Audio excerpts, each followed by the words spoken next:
Spoilers ahead. Watch out, and take care. The movie begins with Park Highsmith and Chris Danson, super tough cops in New York City, chasing bad guys really fast, wrecking lots of stuff in the process. They catch the criminals, but it turns out the crime was small.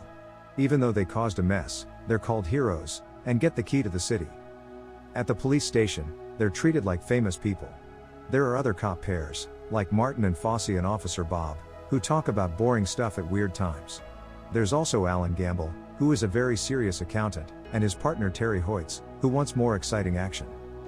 Gamble gets tricked into firing his gun by other officers, so it gets taken away. Hoyts also lost his gun after accidentally shooting a famous baseball player. Because of this, Hoyts got the nickname the Yankee Clipper, and Gamble got called Paper Bitch. They end up at a support group for gun problems, but they don't really know why they're there, or want to be there. The next day, Highsmith and Danson go out on a case chasing robbers at a jewelry store.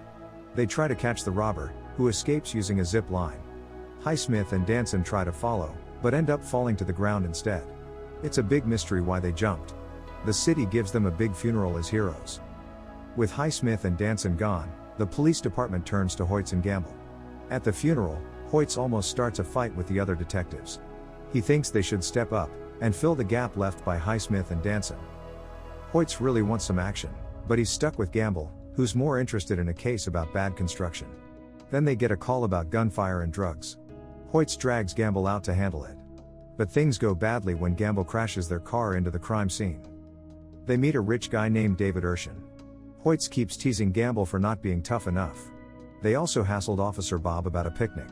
They arrest Urshan, but Gamble messes up reading him his rights. On the way back to the station, they get into an accident, and Urshan gets kidnapped. Gamble and Hoyts decide they need a fresh start, while walking around New York City. Back at the station, they get a new case, finding out who kidnapped Urshan. Hoyts visits Gamble's house and learns Gamble has a wife named Sheila, who's a supermodel and a respected doctor. Gamble acts like it's no big deal. They find out some homeless people did some gross things in Gamble's stolen car, and they also find his lost phone. The homeless group is called Dirty Mike and the Boys. The next day, Gamble shows off a smart app he made, that shows what someone's face looks like from the back of their head. They interview a witness who's Gamble's ex-girlfriend, and she's really attractive, but Hoyts accidentally offends her by saying her name wrong. Hoyts wants to know why Gamble is always with beautiful women. While sitting in the car, they get a message from Urshan. The next day, they're at a bar and realize Urshan is up to something with the state lottery. Hoyts meets his girlfriend, a dance instructor, but Gamble shows up and makes things worse. The next day, Gamble and Hoyts have an awkward moment while driving into the city. They end up arguing again, and Gamble puts on his favorite music. They go to another accounting firm, but it explodes right in front of them. Gamble's tired of all the explosions and gunfights, and wants to go back to his desk. But Hoyts disagrees, saying life is full of loud incidents like this. Gamble then shares about his college days, when he was kind of like a pimp, making money by protecting attractive women. He earned the nickname Gator and attracted lots of women, but he left that life behind when he met Sheila, who he later married. Next, they meet Urshan at his accounting firm. They question him about his shady dealings with the state lottery, suspecting something fishy. Urshan tries to bribe them with Knicks game tickets, but they don't realize it's a bribe. The next day, he offers them tickets to the musical Jersey Boys.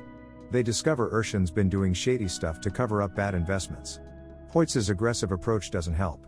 In the parking lot, they're confronted by shady people, who kidnap them and take them on a train to Las Vegas in Gamble's Prius. They call their captain and explain the situation. The captain questions them about going easy on Urshan despite his crimes. Back at the station, the captain questions Hoyts and Gamble about their investigation into Urshan construction and the shady business practices. The captain changes his mind and takes away Gamble's wooden gun, giving him a whistle instead. He orders all evidence on Urshan to be handed over to the FBI. They also learn about a vote on the police pension fund next week.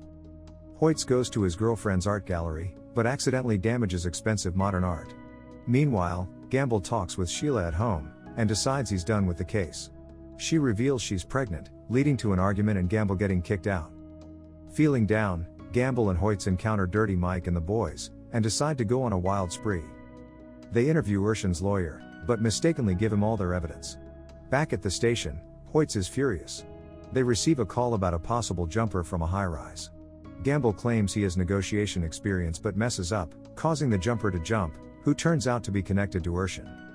After losing their partnership, Gamble and Hoyts face demotion and are relegated to mundane traffic duty. Despite this setback, Gamble remains fixated on a conspiracy theory involving Urshan and a lottery scam. He suspects a jewelry heist was a diversion for a larger crime, and investigates further, uncovering a complex web of deceit. As they delve deeper, Gamble and Hoyts discover additional connections to the case, reigniting their determination to prove themselves. Desperate to regain their standing, Gamble reveals damning evidence against Urshan, but Hoyts is reluctant to pursue the case. In a tense confrontation, Gamble convinces Hoyts to join forces once more, emphasizing the importance of their partnership. Their pursuit leads them to confront their captain, who works a second job to afford his son's college tuition. With renewed resolve, Hoyts and Gamble devise a plan to confront Urshan at his construction company, where they uncover surprising alliances and unexpected revelations. They stumble upon a shocking revelation: the jewelry heist was a smokescreen for a much larger scheme targeting the police pension fund.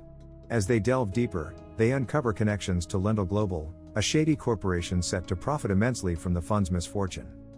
During a crucial vote, Hoyts is stunned to discover that fellow officer Bob is involved, further complicating their investigation. Hoyts realizes the gravity of the situation when he learns the true extent of Lendl Global's plans. In a tense standoff, a violent shootout ensues, leading to a high-speed car chase involving Urshan and Gamble's battered Prius. Amidst the chaos, Urshan confesses to his involvement in the scheme, shedding light on the impending money transfer destined for the police pension fund.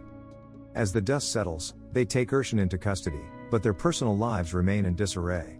While Gamble seeks reconciliation with his girlfriend, Hoyts attempts to mend his fractured relationship, as they grapple with the uncertainty of what lies ahead. Meanwhile, officers Martin and Fossey, embroiled in their own challenges, are drawn into the fray, reinforcing the interconnectedness of their world and the consequences of their actions. The next day dawns with the anticipation of the crucial bank transfer. As usual, Gamble orchestrates the scene with his trademark soundtrack, albeit accompanied by his questionable taste in easy-listening tunes. However, the routine is shattered when Gamble decides to showcase his prowess in high-speed driving, much to the shock of his companions. Their adrenaline-fueled joyride takes a disastrous turn, as they find themselves entangled in a horrific accident. Miraculously, they survive the ordeal, owing much to Gamble's unexpected skill in maneuvering the vehicle. Meanwhile, amidst the mundane duties of law enforcement, some officers find themselves engaged in an outreach program, delivering a lecture to schoolchildren about the realities of police work. In an impulsive decision, they opt to bring one of the youngsters along for a first-hand experience.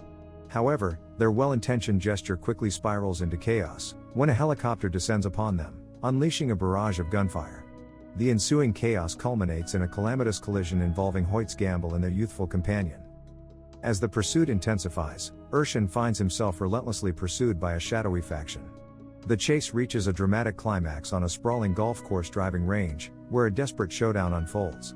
Amidst the chaos, the helicopter meets its demise, albeit at the expense of Gamble's beloved Prius.